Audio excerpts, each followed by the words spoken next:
Akoma FM 87.9. I think so no big cow if you just what we say free for neighbor. If it doesn't zongo. Free for neighbor. It's my phone and a year. And you see, and to me, and the word dog, a crack a cranny, and Casaya for your young share. Say, I tear had a young primacy in Coswa. The Corning, a bad day at the Amai. Was them for music I do, and I will call Metropolitan Assembly in the State Assembly. Sikai same one, and that was the infantigative. Look what TV you cry, best I just with this car. What could this car? What can this car not to get to me? Because what could this? You know, but I understand I'm the best say, you know, say Ghana for people as my discipline away. And never here, young church, you keep your surroundings clean. You got to see that you better now you clean. The yen say, me say, a boy, I'm an enemy. I at the Amaya. Could be fun and share, not me share a cophobia. I think say they go on road home baby. I was here for more bastard boys or something. Now if you say me bo sa boys numbers. Uche mwa pa. I'm take that testimony sa nema. Uche mwa pa manti pa tie free katemu. No krani nyame en ya de bia. I was here to me who say if you know yen ye. Na si entimi anya ya. De bia so le beto. So le ton so. 87.9 Kuma. Omo ton sa si man ko bo si da no so there. Omo ko to asase no so mo ka ho bi ko wa woni pa so ko to asase no ko to asase wa bra asase na ye dry enye su to bre ko to asase de de ama fofofo no akoto no asi dan wa ka sa wo hwe dan ya wo yi che na hwe sika dodo ani pa ko na pompi adi ase sika adi ase dan yi mu na ene ensuo na fa no wonti mi kwa Kofi a na obo sa ho se jo ko to asase na ye dan ko to asase no kwa ye dan o family amuti me mafie akwara ntimi ma ntimi ma papa ntimi ni nyina 87.9 Kumasi ni nyina so Kofi efin wa kasa fo ni hwe efin a amanfo de agumpa. I mean, how can we survive like this? Better yet me survive ni Kofi yan say isu ni e ban e say sadia sadia we ama ya say sadia me gidi say de be hu no nya no bi ni e be hu na say wo be kai ayi owabe area ho so the same thing na Kofi de wa ye dumping ground. Yeah, when you know you need to power. One of the complain man. Maybe a message say, Yamiano, yes, is Subana, yes, sir. The Gilly say, I am here between your boyama and the man at Yaku. Thank you. Dorobi, 87.9. Mamina will take on this discussion. I mean, you. Me catch you say back a crown. South Florida say we mean Kirby. And there you are right. Because excuse me, you come back where you say, I say we afibia, afibia, you can't want to. And I am getting fed up with this issue. Because I bear almost 20 years in it. You can't say we say afibia and so better trouble every now and then. Flood. But once I could feel I say no, a friend. Timamufo omodi. And now. A buying penny for so a warm day. Now, me, I always disagree. Say, won't me and since a dime and soon. I always disagree.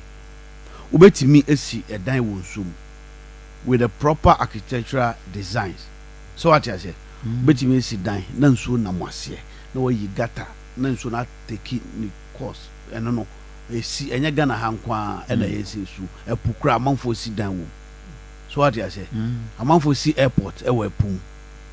That's what I say. It's a yellow crate with a proper architectural design. You bet me see down when there is true. Now, Nipa Kofi. Entina ya yako salai etuaba eyi akandefo eyi president eyi MP. Na omampenyi so ayede e de ne tumi ni bia ma ministers. Na ministers no so ayede eyi DCs. Ndebe gazo what ya say. Entina ye bossa ekanyire etu omuka se omundwen. Na omo ho nto omo na omo ntimi enye omo ani yimaye. Setima money no ewo ho na se gata ho na wodi. Tai ko gum wodi fridge ko gum na de ade a. Ye chi na de na ye no Kofi. We need to prosecute it. Exactly, Kofi. Anti say I can't say dia nipa abroche nyina masa abrafo nyina obi aye de opewu but because there are rules and regulations emra wo ho no obi aso so obeye uko drive careless na ye chiwa e wa na e twa mo $100 now within a month we pay no e be $100,000 na say we go tua $100 by times 5 eje wa so what you say enti emra na wo say ye adwuma ne DC fo aye yi omo no they must be working not mona de ade e wo nya de entia na not mo fo ye say ayi obi dan so pankwa anti na omo no I was some prevent it. They must prevent it. So what I say? Uko assemblies are Kofi any submetros are ini ho. Someone some phone. Someone some phone ho. So what is this? Say Etiomoka. We pay them from the public purse to work. Etiomoka so munye adwuma. And there's almost it you wanna say. What say uko ka yes say ni say no. Hwe you start a prosecute nipa one na o ma we mu enye bi da sa enkrofo ya first crowd we feel mbeba unsu ensu for example usa unsu si ona emu nkitikiti bomo so mo sama so you dare not and the government must be up and doing government appointees na you omu DC omunim bebia unsu to be DC una head of dissect enemy say also some security heads nyina not move for omukọ regional RESEC meeting ni dissect meetings nti nso ba beto ye de na ye ya fa ho he fa na problem no what is the entry measures Kofi what I say yes someone you write to the higher authority the eke nyina no e getters na ye say ye team and prevent people from building on the highways and rain so what I say if the getters are choked ye mu asa so what I say na timam hwe na no kwese da memenda no me call madam for ponchos nana wo Assemblies of God na ewo akotia lai ho no Jubilee package ho no Assemblies of God bi na ewo ho no do me pie jack that I am ma ena ebu uso no e da ebu afaso bibia na owner service starting na you first no and I say until aso pass to me for mutiti ha ena gata emu ay man nso ebu fa nso unim nso na eba nyina so fie mu ena egu gata no na de ena so sa efie we wo be 5,000 nya no e wo say sama mu nyina Kofi na say sama nkrofo nya officer kire on be tan ahwe ha ama gata no mo ayema no anti e to mo money for no na e to e for example okra so say timamufo na ye wo just say your literacy system no is problematic so we must bite hard say bite hard the problems you know na be you see the interesting thing is that so we know 6 months and so no fa nipa na e bia na wo baby awote no so no beti me divert the course wo da them na wo so ba be fa wo on ben so no a onim sa ati be fa ati be divert the course kra ba ofi we must put our foot down. Now, the air quest will be a shine, the Bian Soberta, Nani Poyamoshiano, we are before a sea. Now, look, I said, to so baby Bella to you, the baby better. Also, my ever Bobo has you know. And insurance we just have 30% of it. I feel I do not say June, July. I feel I do not have. Now, quiet him a doom, you know, anymore. So, 30 minutes. Because drainage I choked. No more motor idea what are the authorities doing about it? And the Nipa is all Jenny Permana. TV3 more gate across Jenny Pa that's in the Permana. What they assault Abekako is your grass or door. You just have to control the person. You just have to that is what leadership is about. The because what you say. Say your ask say what MC wa. And in the one the framers of your laws no. Ennin say that you decentralize Aduanaba form to the extent that you are sub-metro and amebwa any municipal councils depending on the population need here any man and sub-metros ni nyina so ewo are they working omo wo ho no adwuma ben na omo ye Kofi what you say and it couldn't be say a structural problem wo ho na obi ababo bibi wa ha say o ton de o wo ha na obi abetra o so ton ka 87.9 Kumasi. sub metro e man to me but no ade ne pe you know and a big problem at hand that our institutions must be working. So someone put no court na judge na ti wo no judge no say you are doing what is right. Na head na me ba na moka say me head na regional coordinate boss of NADMU Dodu. Head na no be am kwa see there also one penny na ni subordinate Subordinates at the quadra so area.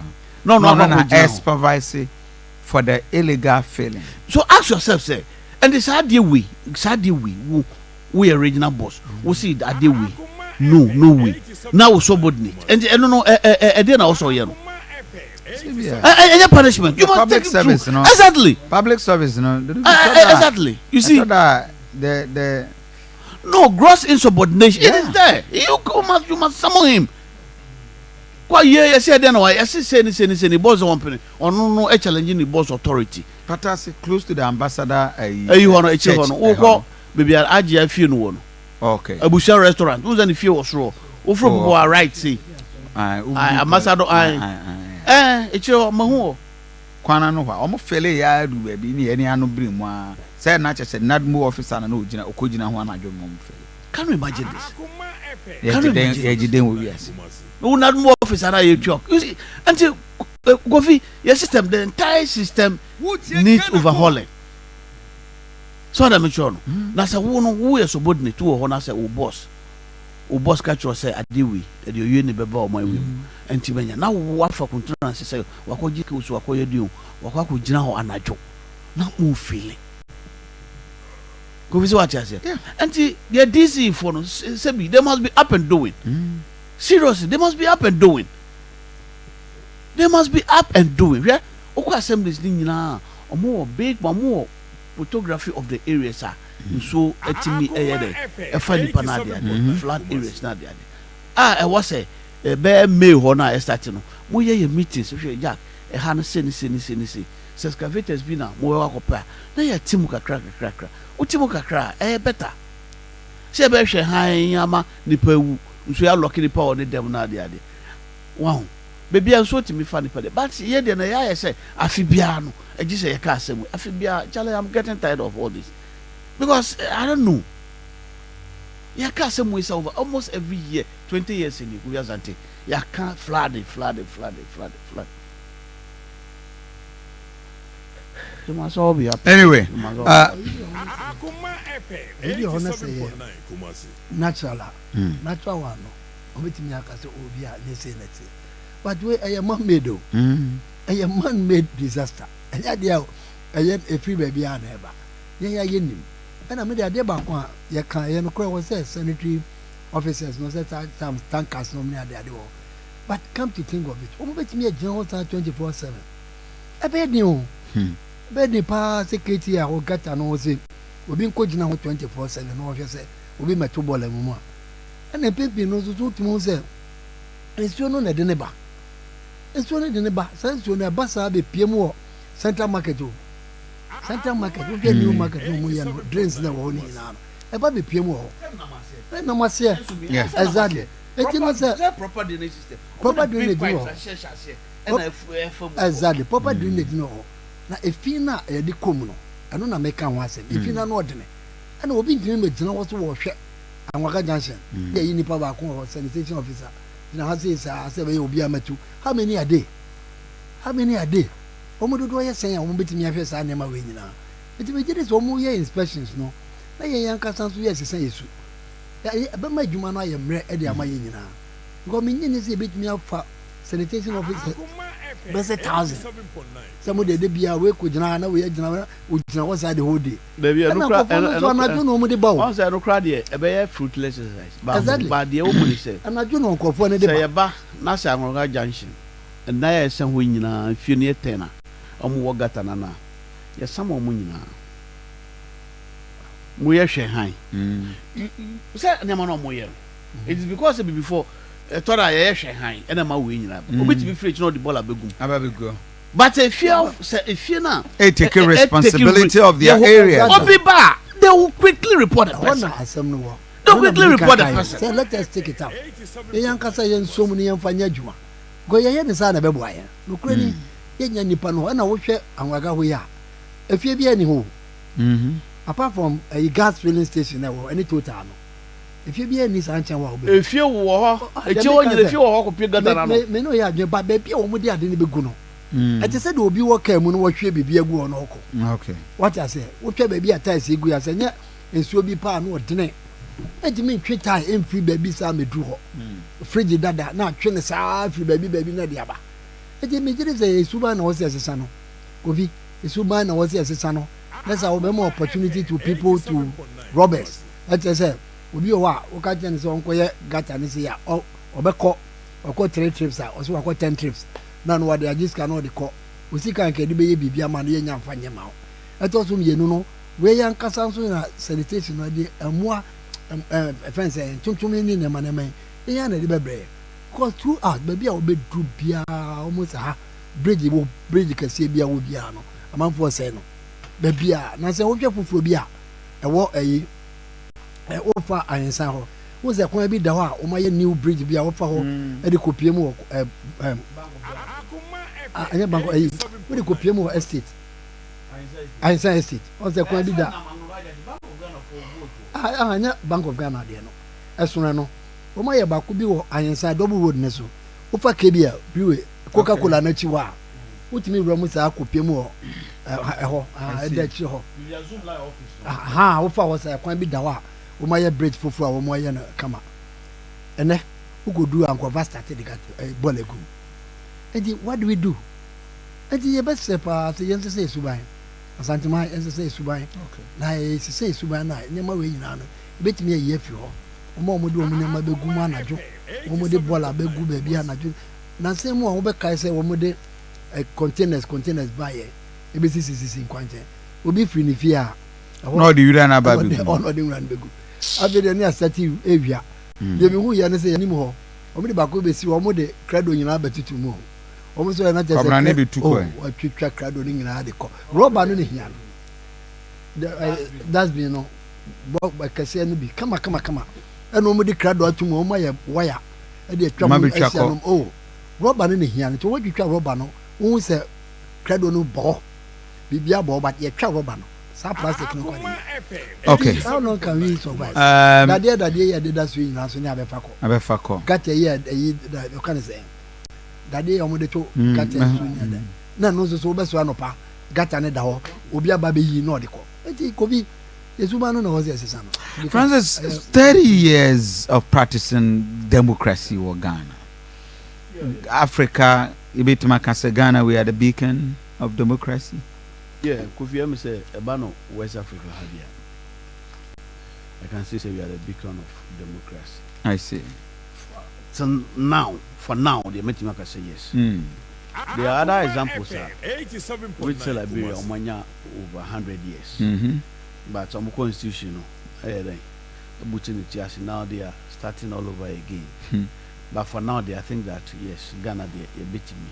A we pay, they are.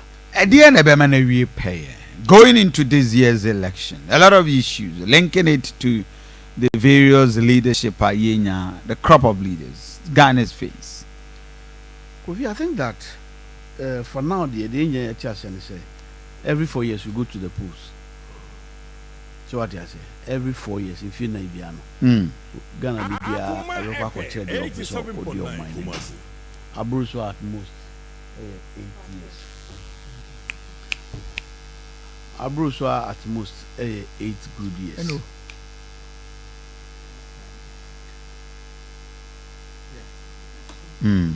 Abruzzo 8 years. Now I am say for now 30 years. Okay. And share them we pay you. The point in case they say Yaya Manya someone 2020 I got to Abanani 8 I sure Monkwa. I think it is not the best. But a bit of a dot on our democracy. Whereas this is what you say, a bit of dot on the democracy. And I'm hoping say in the coming years, another 30 years, the democracy will be such a way that you beat me up in the way.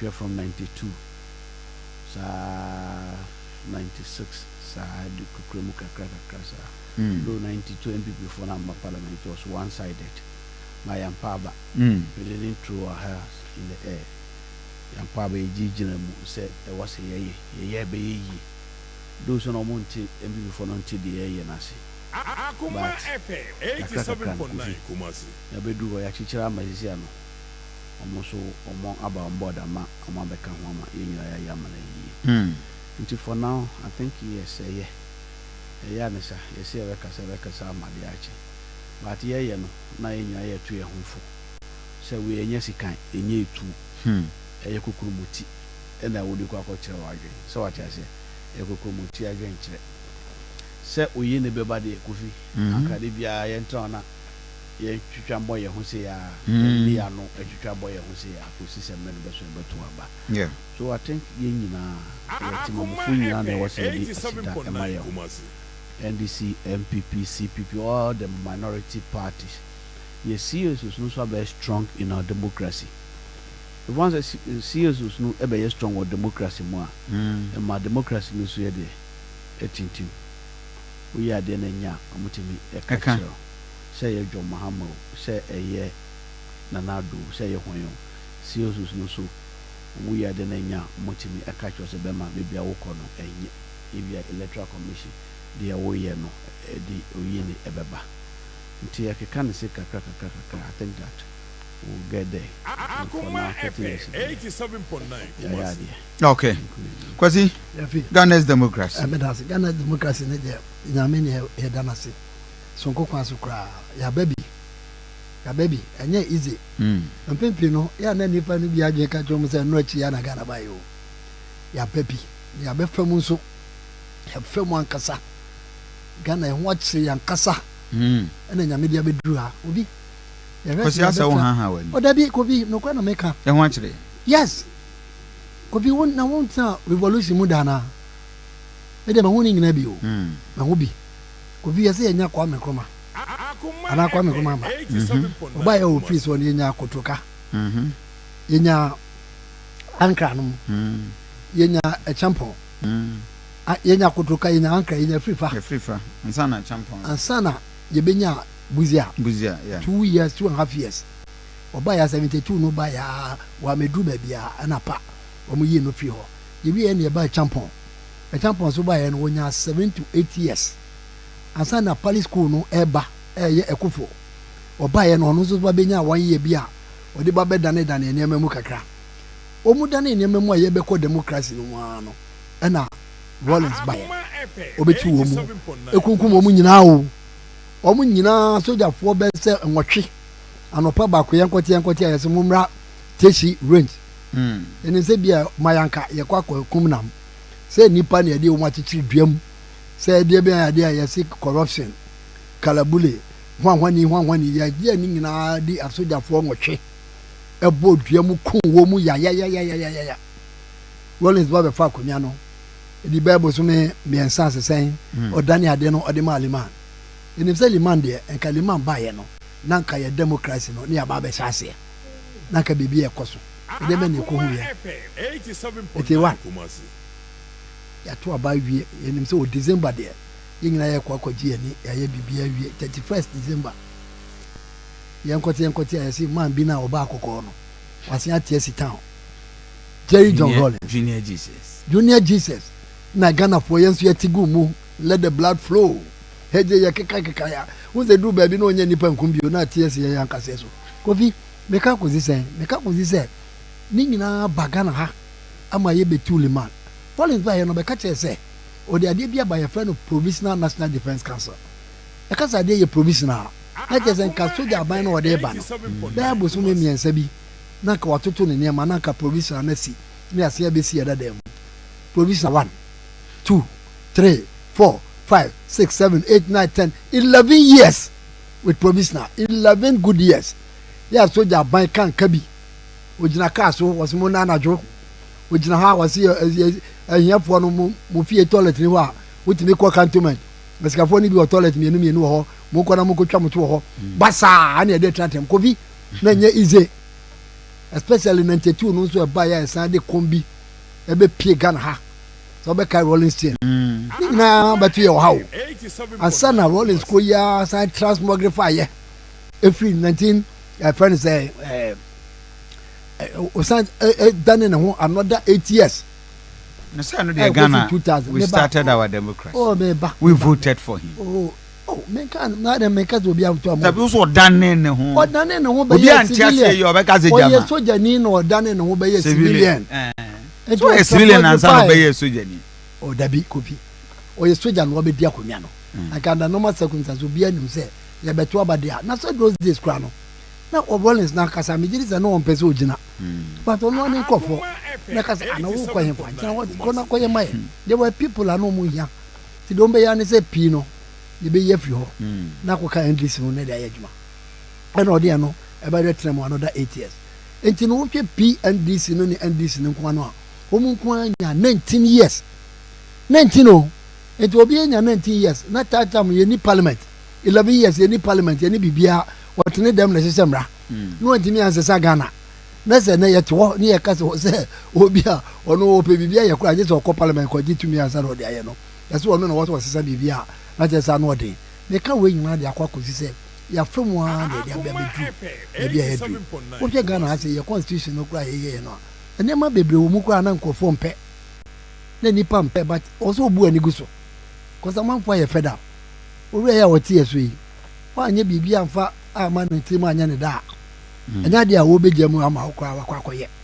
But you will be better, say, my friend say, I'd see a baby more. Say, why a friend say, will be president be transfer after certain years and son, I will be to me. I could not say many other things now. Ding now, I did your year the ball. So therefore, no buy and say, yeah, or move better fee, no move for Basa Emma. And the Kofi and no Miss Annie, the BP 2000. I go to a bar, the Patriotic Party, a buyer. The Patriotic Party buyer, and the Iraji for Gentle Giant, or Babaya and Numa, or Pierre who says, Sister Massissa. Any money cost you, sick assembly, be Pia, cost, come, sir. You could see, say, a buyer, a bedroom 2008. And also to your control by your science, sir. Yes, so when this if we emra, and this if we bound by between few watching. And I asked about to say, and the Kofi and Jenny Jenny Kitwa. But you said the Uko Libya, who could do Cronum, who call Italy, offer desert Nesso. Now could do Cronum, not who says you say, no, I didn't catch you as a baby to be a come. Ghana and Yan is sir. No more beyond fun to meet you, sir. It will be because a Democrat Ghana, no, your corner say, I could be making a say. They are ready, they are bedroom. I see. They are ready, they are bedroom. I see. I said, they are said, I'm ready.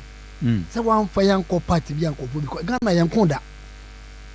Ghana as a mine. As a mine, young Konda. We are young want to say the neighbor Nigeria as Biafra for one in Nomada, would you couldn't go on there a BC Ghana had that. The Binsu see that. Yeah. A BC that. Was he better to consolidate the gains again? Especially the call for several amendments of our 1980 Constitution. Parliament. And I'm happy to read from the Education Minister, so present a free SHS bill to Parliament, scrapping BEC and extending SHS to 6 years. That is to me, I think it's the best of ideas. Because as the rate at which I hear polling, I go up on 10 maybe any home. Yeah. I'm school make a cranny because it's form.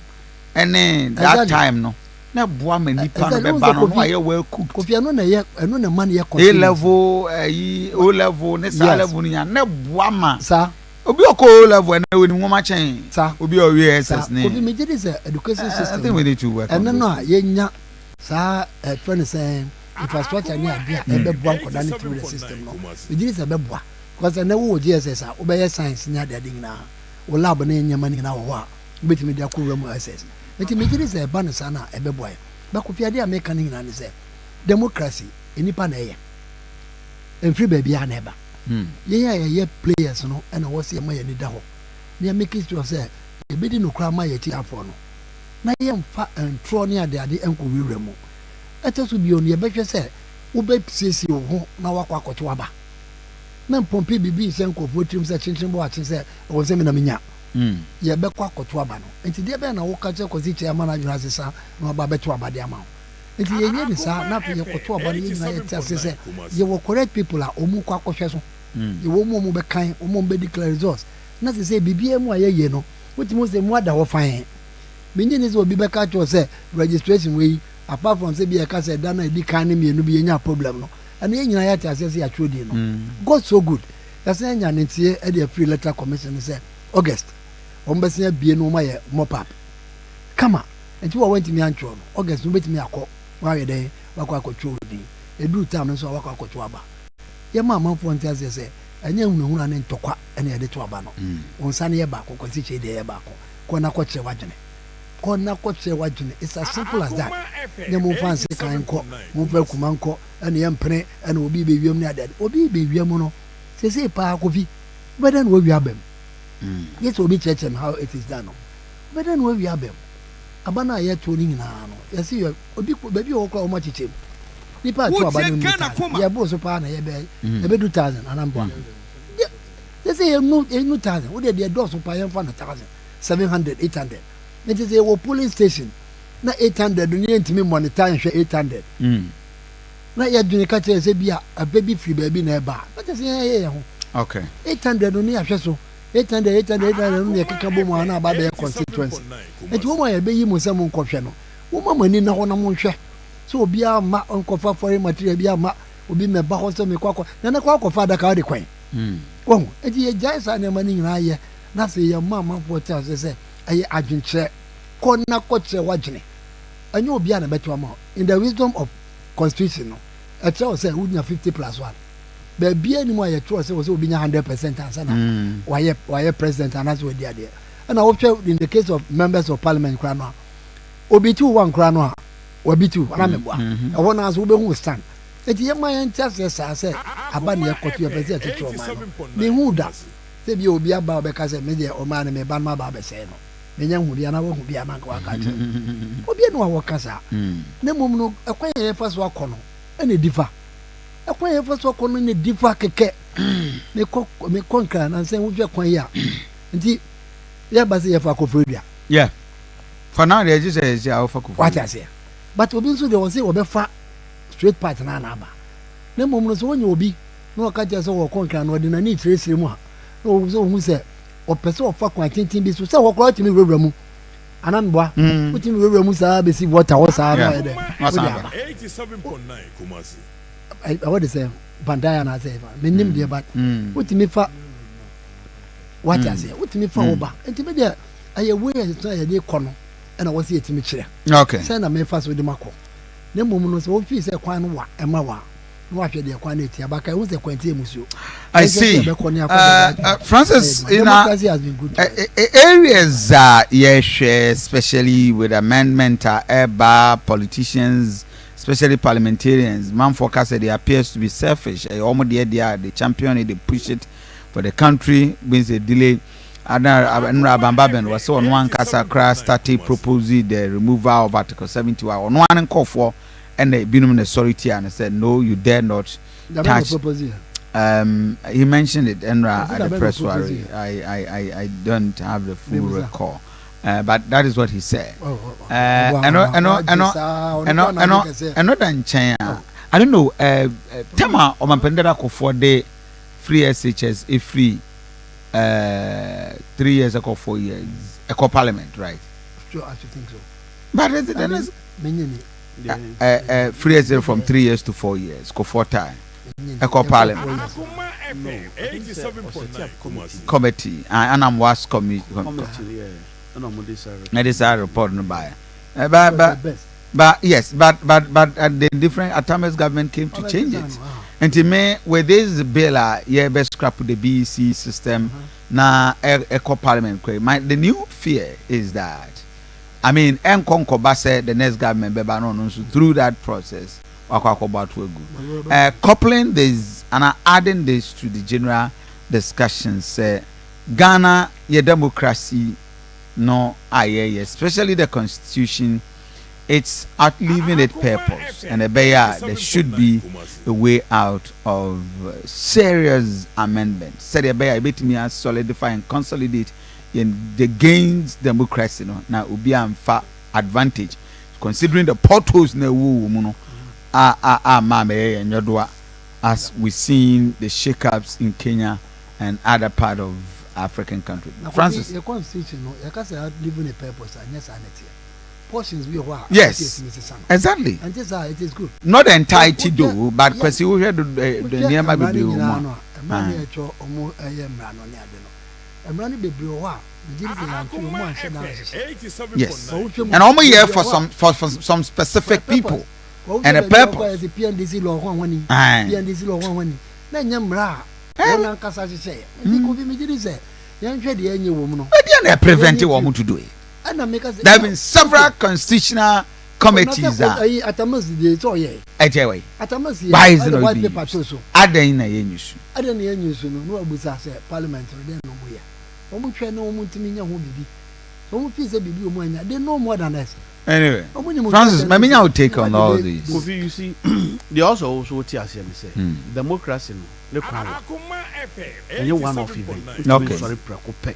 In the best, all what you want, including a Munkrata constitutional act. Not no. Okay. It will have to take time. Because you're going on. Do you think, say 30 years we are not that grown? No. Another 30 years they are doing. Oh, now America was over 200 years. Okay. A man for war bay another 30 years they are doing. All the allies. But you see, you should know Kofi. So book on Poco with chair. Now for constitution near Mra a war Ghana. We only say ene. Just today. It should be see. What's reading? And I mean who say there is something called mortuary funeral facilities. Yeah. Well, one doctor, you know. One doctor been a CEO. It was that kind of. It was news to me, and I read it and said, "Wow, we have it." Funerals and mortuaries and funerals facilities. And then I said, "Wow." So what I say? And as we go no, and some air na ehumra so there. Air popular. Hitherto, na enim sane mani nyina wo. By 20 years ago ni emrebu wo ha. That law came around to something. They make us what I say. And here, 50 years no. Now you cover almost 80 to 90%. So what I say. And 30 years there, you know she. As a matter of fact, democracy we are here. Okay, in the next coming, it be about 50, 60 years. Then you wuko omo amaka no mama ede no mama to aso. They make us what I say. Because Namona ye to no kakra Kofi na ye de beko. Sana go see kabe obi ni ho a oba enti anopa we Kofi Asante anopa ekura okasa asem bi. I was so upset. Say na Kofi Asante asem na okay. Say mama ebe ye when o report o say dey and I say then you don't understand democracy. Then you don't understand democracy. Democracy there. Set him for your magic so much over Jawa. Only be biaye. Okay. Only be biaye. Enra and obe who say obe nema poto. Na enso e. Who compare the prices no? Obe who say sa enra de ni yesi ene. Anti ye no be bia 30 years there. Ye for the safi na o ya na nipa da 30 years. Safi na o university. A o be pay djuma she bra na se. Anti ye no be bia. But what I'm saying is that yes, Kakrana and Asante. I was saying na ye boy hu ya baso. So that 30 years to come no, you bet me as speedy up your democracy no. Than 30 years na go no. So what I said, the nyanya no, ye hini nyina frum. Emra na be body pa hu ba ne manka chanke. So it's called Mortuaries and Funeral Facilities Act 1998. Mortuaries and Funeral Facilities Act 1998. 1998. Act 563. 1990. I don't catch it. Yeah, so what I say. But Akufo by our point will be to that place as a. So what I say. Until when we know, perhaps the purpose is say, taxes. Unzo go see any pakra ne. It was said as he ono. It was said to me tax. So what I say. Also to me cheska ema aban na de ade. Until as we go no, say na we nyina na better than who dey Kofi.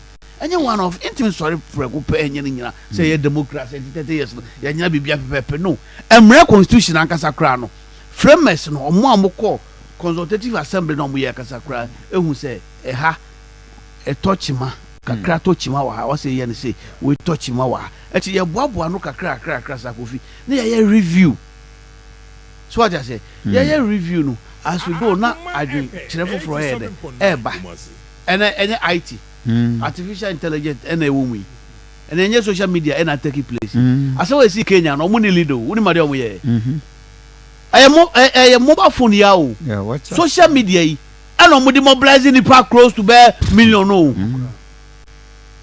so what I say enti ene no say aban bi e wo Ghana na say obesua bibi efisade no mo a there must be an act do you know what I say yo kromana lesbian gave who for 30 years ago but na na be topic yi aye humra e dey bro public adore na dey and enye one of event it will take time seriously it will take time the only thing is we must speed ahead and all advanced countries are ade omo ekun climate change ewie mu sakrai enye hu adwuma na omo ye ebi eco space na dey ba ye no ene no afi na ye kun yi 6 units toilet hu na ke grasa insurance ku but ene ade hia before Ghana ade hia pa akọ community bia toilet ni nsu ana mebwa and before you be use any many nyina fi say nkro bia benya toilet facility sorry luck is everywhere for everyone yeah. The luckiest luck is everywhere for everyone yeah. Doctors, nurses, barbers, drivers, bosses, friends, teachers, bankers. You could be the luckiest. You could be the luckiest. East, west, north, south, you could be the luckiest. You could be the luckiest. Let's go. Akoma FM 87.9 Kumasi. Luck is everywhere for everyone. Yeah, the luckiest. Luck is everywhere for everyone. Yeah.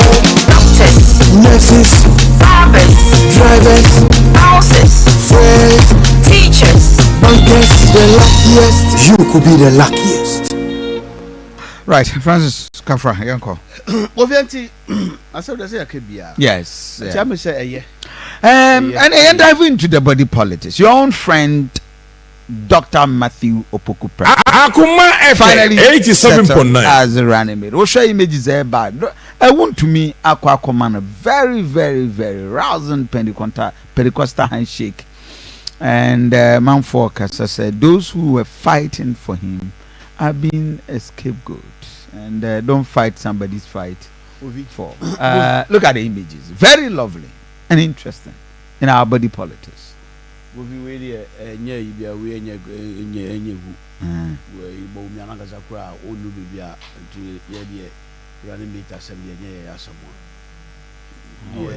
Dr. Bawumia akana na do ho ama economy na bi Kofi na Ghana for pay so akoyi running me akoyi ho enye na obi awe Kofi Asante ma make asam mitro o my we dey nipa papa economic freedom enye say ubro IMF 360 million. Now we are the billions kura nye ehwe na 350 million dey na be dey adna ya na is what go do so for na some me can't throw and I'm sure say now billion Ghana on my way buy billions of dollars and finance minister so be press conference. Oh massa someone go give e bia on be kenke ni champagne party e wo yi ho no okay can over that 50,000 crore any million for now we $350 million that we 1,000 million dollar $350 million $360 million. Na ya di over $1 billion kra nya ehwe na $350 million edi anabe o edi anaba be anti massa mani wow say na mo ya mo raising crofo hope ebedu we bi na bi so mo na eno so akwakoda na yasem anti Kofi ye ready ye this ye why boy there ye ready why brother ya bi bia ni wo ebesi it will not release Ghanaians from their economic hardship. Economic hardship asem na yeka. And say yeka na say wo say ni nyina ye pra. E dey ujejereja. Dey oko jom no tontos. Otontos mienu 5 Ghana. 7.9 Kumasi. Lo ko to meko enum be 5 cities a uba no be ka che ne say ye de economic say enti ne de nya hwe doctor and the ceremonial there also omo de aba fine so be but omi an kan sakra ndu be akra na ne running mate aba be ye asem ye de enye ho na ye hwe we are focused ye we calendar we are moving July we will launch our campaign. Oh, okay. Yeah, you will adore the campaign team. You launch it, you hit a grand now, and no turning back. And we are not thinking about this. Yes, I party be in a running bit, and there's a crab in the end. Obiano be any problem, but you will not pose a threat to the NDC. Maybe a minor do it will be in the interest of the MPP. As I said, they will go trade. I have mistakes on my. I see. In future, Biano. Almost so much. Now, on my way, Kofi party back who enter me really on my way in perpetuity. Of course, it will never happen. It's almost trade chair now on my mistakes of my Ghana for. A best advice from the Dovi, but 1 minute. The luckiest. Luck is everywhere. For everyone. Yeah. The luckiest. Luck is everywhere. For everyone. Yeah. Doctors, Nurses, barbers, drivers, bosses, friends, teachers, bankers. You could be the luckiest. You could be the luckiest. east, west, north, south, Obiama, You could be the luckiest. You could be the luckiest. Accra, Aga. Let's go. The luckiest. Luck is everywhere. For everyone. Yeah. The luckiest. Luck is everywhere. For everyone. Yeah. Doctors, Nurses, barbers, drivers, bosses, friends, teachers. bankers. The luckiest. You could be the luckiest. Kwasi mamintio. Ako finti ayi dorobi na adwen ka chen se nya na je o de bibi bre mu table ne so ana eti no me se me jiri zanka de so ka ne se obi a ya man fi kwa se ne ko ba bi akotifa yi de me jiri za me fa kakra go ya pe na bobola na ya je nai na Ghana aye de kra no anya NDC tipe ne MPP o anya nsia ba bia what I say anase NDC tam no wo mu de na twie se ba sese getia no okasa Ghana aye de na ka no oso kwachire ye na tomatoes what ye ne ade na oso ko ba bia wo be fa fi president ko say na ne 87.9 what I say economy no let's price hashes bia ba ne ade no we did this and nyama bebre ho a aban no upon all the hashes no or ye adwuma akwan papa aye hu wo Ghana ha in a very long time in Ghana's history aye MPP aban onu anka so onim okọ oboase onim kwan papa a akoso ha onim hwe kura no fa atonsu kwan so na hwe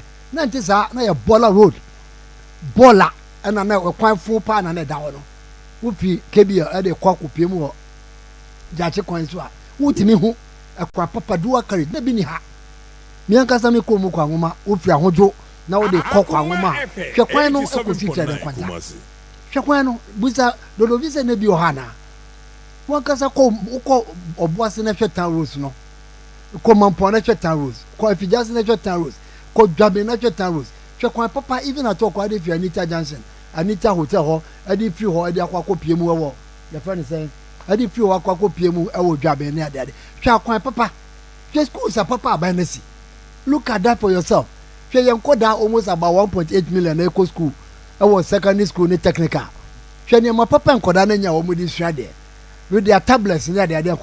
Look at the schools, the STEM schools and there, science, technology, engineering, mathematics. A bit see that. And this is time when we come for E block by E block now him the home. Or be him the home. Rafa Fantone Lebono. Yeah, Dan Cham saying, I don't know teaching me. But then I am more schools, papa. I want me see Bakokra, want me from school Bakokra ma, but me the challenge. STEM schools now, yes, you know. And me did this upon the hashes now. Abane ye dwuma ama abane ne ma wa ye nso so edan so asin wo mu ne ma wo ye ni na enti no be the medical ka che Ghana fo mo mama ni na ho andi se ni bibia wo de ba wo mu ni plan bia plan wo mu wa ye 24 hour ya che mu sa ma se ijata ani nanka ne ba ba ye wo mu krom ha ne ba de no mu de ba chim so far mi tete ya na manya 18 different explanations different ebi be nyata ebi be wachi ebi be dua just a basa. I'm sorry, we need to let them understand. Thank you very much. The luckiest. We are lucky. Luck is everywhere, for everyone. Yeah. The luckiest. Luck is everywhere, for everyone. Yeah. Doctors, Nurses, barbers, drivers, bouncers, friends, teachers, bankers. You could be the luckiest. You could be the luckiest. east, west, north, south, Opiametu, You could be the luckiest. You could be the luckiest. Accra to Aga. Let's go. The luckiest. Luck is everywhere, for everyone. Yeah. The luckiest. Luck is everywhere, for everyone. Yeah. Doctors, Nurses, barbers, drivers, bouncers, friends, teachers. bankers. The luckiest. You could be the luckiest.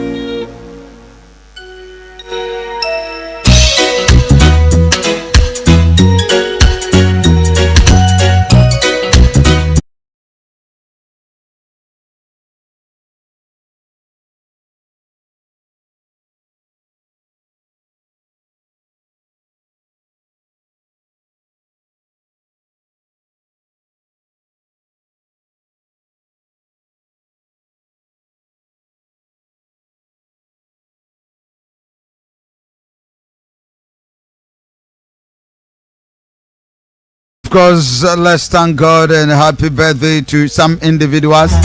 And your birthday wish and Akoma Chairman Aluta, Drabin Constituency MPP Chairman from Benjamin of Akoma FM and TV3. Happy birthday, my brother. Aluta, Chairman, happy birthday. And there is your birthday. Just have fun and enjoy your day. Yenya Esther Champon say and ne stepdad's birthday opening or wahine Akwesia Champon ewo Tamale where the 76 years and your birthday from Esther Champon, Vienna, Austria. 87.9. Very good morning and thank you. Riding cross Winshrow. And happy birthday Kasiankoma, the 77-year-old Obapeni Esther Nyamiche Deborah. From your son Emmanuel Sir White, head of sports Eastern FM Kofi. I'm right here riding show. Now on your case. Good morning.